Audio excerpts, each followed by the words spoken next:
Ezekiel 23 അധ്യായം 1 മുതൽ 24 വരെയുള്ള വചനങ്ങൾ. 2 സഹോദരികൾ. എനിക്ക് കർത്താവിൻ്റെ അരുൾപ്പാടുണ്ടായി, മനുഷ്യപുത്ര, ഒരമ്മയ്ക്ക് 2 പുത്രിമാരുണ്ടായിരുന്നു. അവർ ഈജിപ്തിൽ വെച്ച് തങ്ങളുടെ യൗവനത്തിൽ വ്യഭിചാര വൃത്തിയിലേർപ്പെട്ടു. അവിടെ വെച്ച് അവരുടെ പയോധരങ്ങൾ അമർത്തപ്പെട്ടു. കന്യകകളായിരുന്ന അവരുടെ മാറിടം സ്പർശിക്കപ്പെട്ടു. മൂത്തവളുടെ പേര് ഒഹോല എന്നും ഇളയവളുടെ പേര് ഒഹോലിബ എന്നും ആയിരുന്നു. അവർ എൻ്റേതായി. അവർക്ക് പുത്രന്മാരും പുത്രിമാരും ജനിച്ചു. അവരിൽ ഒഹോല സമരിയയെയും ഒഹോലിബ ജെറുസലേമിനെയും സൂചിപ്പിക്കുന്നു. ഒഹോല എൻ്റേതായിരുന്നപ്പോൾ വ്യഭിചാരം ചെയ്തു. അവൾ അസീറിയക്കാരനായ തൻ്റെ കാമുകന്മാരിൽ അഭിലാഷം പൂണ്ടു.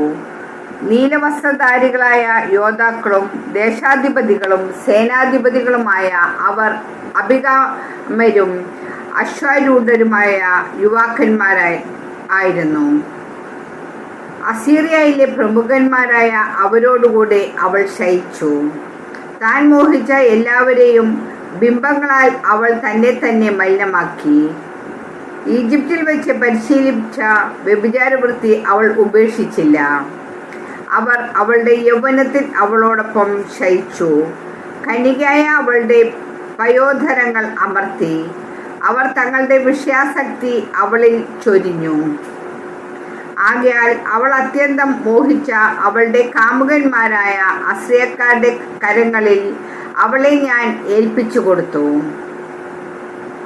അവർ അവളുടെ നഗ്നത അനാവരണം ചെയ്തു. അവർ അവളുടെ പുത്രന്മാരെയും പുത്രിമാരെയും പിടിച്ചെടുക്കുകയും അവളെ വാളിനിരയാക്കുകയും ചെയ്തു. ന്യായവിധി അവളുടെ മേൽ നടപ്പിലാക്കി കഴിഞ്ഞപ്പോൾ അവൾ സ്ത്രീകളുടെ ഇടയിൽ ഒരു പഴമൊഴിയായി മാറി. ഒഹോലിബ ഇത് കണ്ടു. എന്നിട്ടും വിഷയാസക്തിയിലും വ്യഭിചാരത്തിലും തൻ്റെ സഹോദരിയേക്കാൾ വഷളായിരുന്നു അവൾ. അസീറിയക്കാരെ അവളും അത്യന്തം മോഹിച്ചു.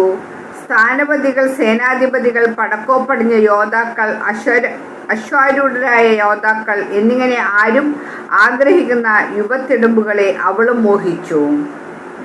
അവൾ അശുദ്ധിയായി എന്ന് ഞാൻ കണ്ടു. അവർ ഇരുവരും ഒരേ മാർഗമാണ് സ്വീകരിച്ചത്.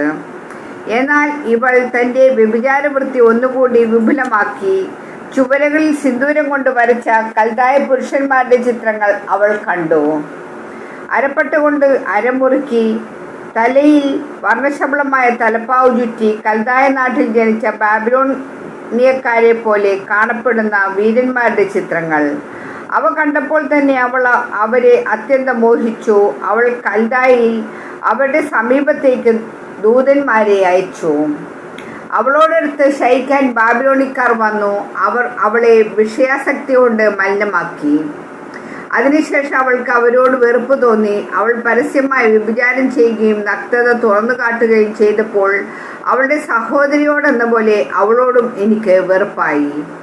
എന്നിട്ട് ഈജിപ്തിൽ വ്യഭിചാരവൃത്തി നടത്തിയ യൗവനകാലത്തെ അനുസ്മരിച്ചുകൊണ്ട് അവൾ കൂടുതൽ വ്യഭിചരിച്ചു. കഴുതകളുടേതുപോലെയുള്ള ലിംഗവും കുതിരകളുടേതുപോലെയുള്ള ബീജശ്രവണവുമുള്ള തൻ്റെ ജാരന്മാരെ അവൾ അമിതമായി കാമിച്ചു. ഈജിപ്തുകാർ മാറിടത്തിൽ അമർത്തുകയും ഇളം സ്ഥലങ്ങളെ ലാളിക്കുകയും ചെയ്ത നിന്റെ യൗവനത്തിലെ വിഷയലംബടത്വം നീ കൊതിച്ചു. അതിനാൽ ഒഹോലിബ, ദൈവമായ കർത്താവ് അരുൾ ചെയ്യുന്നു, നീ വെറുത്ത നിന്റെ കാമുകന്മാരെ ഞാൻ നിനക്കെതിരെ ഇറക്കിവിടും. എല്ലാ വശങ്ങളിൽ നിന്ന് അവരെ ഞാൻ കൊണ്ടുവരും. ആരും കൊതിക്കുന്ന യുവാക്കളായ സ്ഥാനാധിപതികളും സേനാനായകന്മാരും പ്രമുഖന്മാരും അശ്വാരൂഢരായ ബാബിലോൺകാരെയും കൽദായരെയും പോക്കോദ്, ഷോവ, കോവ എന്നീ ദേശക്കാരെയും എല്ലാ അസീറിയക്കാരെയും ഞാൻ കൊണ്ടുവരും. അവർ ധാരാളം രഥങ്ങളോടും വാഹനങ്ങളോടും കാലാൾ പടയോടും കൂടെ വടക്ക് നിന്ന് നിനക്കെതിരെ വരും. അവർ കവചവും പരിചയും പടത്തൊപ്പിയും ധരിച്ച് നിനക്കെതിരെ അണിനിരക്കും. ന്യായവിധി ഞാൻ അവരെ ഏൽപ്പിക്കും. അവർ തങ്ങളുടെ ന്യായമനുസരിച്ച് നിന്നെ വിധിക്കും. ദൈവവചനമാണ് നാം വായിച്ചു കേട്ടത്. ദൈവത്തെ നമുക്ക് സ്തുതിക്കാം.